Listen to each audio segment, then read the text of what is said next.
Hello everyone, my name is John Endell and I lead our solutions engineering team here at Ephesoft.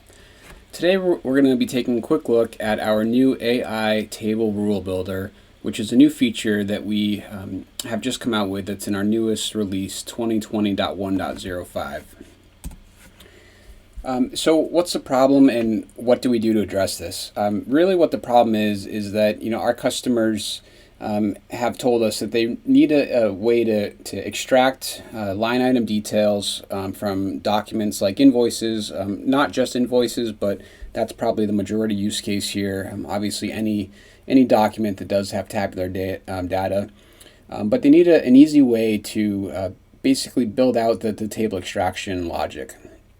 They also wanted a more accurate way of doing this, and then just a quicker way of creating rules that might be linked to a specific vendor. Some of the challenges around setting up the table extraction rules as it is today is that it really just requires a pretty good understanding of regular expressions and understanding how to build out that extraction logic within the Transact platform.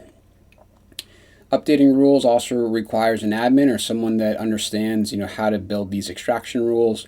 And then lastly, obviously creating and testing rules can be tedious because any new rules may impact any previous rules that you have already set up.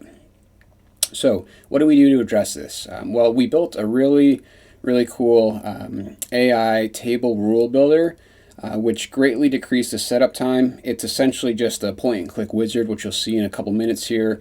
This allows the operator to create rules. Again, I said operator, so this is not just something that an admin can leverage. Of course, an admin can leverage this new rule builder, but what's really nice is that it also allows your operators or your power users to do this on the fly as well. We can also tie these rules to a specific vendor using a unique ID, which is really nice as well. So now you can really link extraction logic for tables to a specific vendor, which greatly reduces any type of errors as you start to build out these additional rules. This is just a screenshot of what you'll be seeing, but we do have a few different modes that you can leverage when you do invoke the table rule builder. So we have an automatic mode, we have a standard mode, an advanced mode, and a manual mode. So today we're really just going to be focused on the automatic and the standard mode, and that's what we're going to be looking at today. So that being said, let's go ahead and jump in. All right, so the first thing that I want to do is I actually want to go to my batch class and just show you that nothing up my sleeve. We've got our invoice here. We do have a table defined, so we have invoice table, but if we come to table extraction rules, you can see that we don't have any logic built out yet for this. So now I'm going to open up this batch of invoices that I've already sent through. And so these are 4 different invoices from CDW. So again, all of our header information looks good. We're not focused on that today. We're just looking at the table items here. And if I click on the tables, here you can see this first one, we don't have any results for our line item detail. Second one is empty as well, which is what I'm expecting, by the way. So I just want to, again, show you that we don't have any results for the table data yet. All right, so now we're going to come up to this first one. We'll just use this as our example. And so now I'm going to come to my external application and I'm going to launch our AI table rule builder. So here you can see this is basically what the wizard looks like. So to get started, we just need to select which table do we want to use for this. So if you do have more than one table, that will be reflected in the drop-down list here. And then I'm going to take this green overlay, and we're just going to basically just drag this over where my table is on this invoice. Now I'm going to hit next. We're going to attempt to extract this as best we can. Again, sometimes this will grab everything. Other times you may need to tweak the different results that you may be seeing. Here you can click on this and also maybe tie this to a different column. Again, this is being pulled from the batch class based on the columns that you've already defined in your table. So here it did not get everything exactly how I wanted it to, so I'm going to just click edit, and this is when you can now drill down into a different mode here. Again, we're just going to work with standard mode. This really does a trick, I'd say 99% of the time. So we'll select that.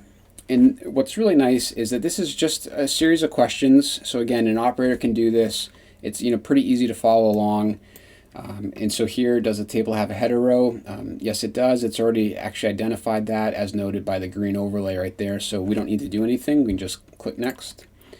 Does the table have preceding text?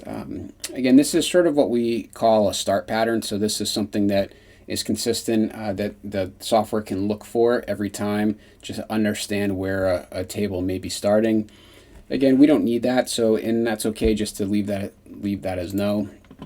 Does the table have trailing text? Again, this is basically what we call stop pattern now. So versus that start pattern, again, some type of consistent text that lets the system know when it's okay to stop looking or stop trying to extract line item data. Here, it's identified something that it thinks is could be used as trailing text, and that's already has the overlay positioned nicely. So that we'll just leave as yes. Continue on. Does the table have a quantity column? It does, so it did not pick this up perfectly, and it's probably because of the way that this quantity has actually kind of three: quantity ordered, quantity shipped, and then quantity, not sure what that last quantity column is. So here, again, we just want the quantity ordered, so we're going to click yes, and then we're going to take this overlay, and I'm just going to drag this over this that 12 right there for that quantity. And then you have a few different options as well. You can say whether or not you want that to span multiple rows sometimes, whether it's a single row but could be missing, or does it span a single row and will it always be present? So this is the choice I'm going to choose. Our description column, it did identify that. I'm going to just tweak this overlay a little bit, make it a little bit larger to fit that column better. And again, typically a description can span multiple rows, so we'll leave that selected right there.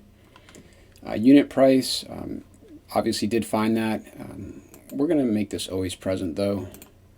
And then extended price, it did not find that the first time around, so again, we'll just take this overlay, drag it down here, and then click next. Line numbers, this is obviously useful if you're doing some matching with a PO. Again, in this particular example, we do not have any line numbers that we need to worry about, so we'll just leave it as no. And then lastly, this is kind of a last step where you can select any rows that you may want excluded. So again, we don't want this description. We don't want that picked up as part of the extracted results, so we'll select that, and then we'll click next. And now we get sort of just a summary of what we just built by answering those questions and clicking through. So you can see our results here. What's pretty cool as well is that it does give you the regex that it's building and everything else. So if you're familiar with Transact and setting up tables, a lot of these different kind of switches and options may look familiar to you, just obviously in a different area here. But you could edit this and then tweak these rules a little bit further. But again, if you're just an operator, then all you need to do is click save. You get a message that the batch class rule has been created, so we can just hit OK. And then I'm going to close this batch, and then let's come back into our batch class management and go back into this. And just want to show you that now by going through that wizard, you can see we actually have a new extraction rule defined. So again, this is automatically going to be created. We can now again assign this to a filter ID. So this could be something like your vendor number or another unique identifier. So this is how we can lock this particular extraction rule to that specific vendor. So, again, hopefully you can see how quick that was to set up extraction logic for that particular table from that invoice, just by kind of clicking through a series of some kind of pretty straightforward yes/no questions. So the last thing that I want to do is now let's just restart our batch and extraction. And that's already done. So now we can open this up. And now let's actually jump to the first one and take a look. So now you can see we're actually getting the results. Everything looks good there. Jump to the next one. Again, I only trained it on this first one, but here's a different one, kind of different layout. And you can see it got everything. So unit price, extended price, even with the multiple multi-lines for the description. Here's our third one. Again, completely different sort of description field that it's used to seeing, but it got everything included there. We've got our unit price, we've got our extended price. And then our last one, again, 4 different line items that we're trying to capture: quantity, description, unit price, extended price. So within a matter of, probably even less than minutes and a couple of mouse clicks, we've now built out table extraction logic for this particular invoice. Again, brand new feature, really exciting. This is in the Transact 2020.1.05 release that just came out. Thanks for watching.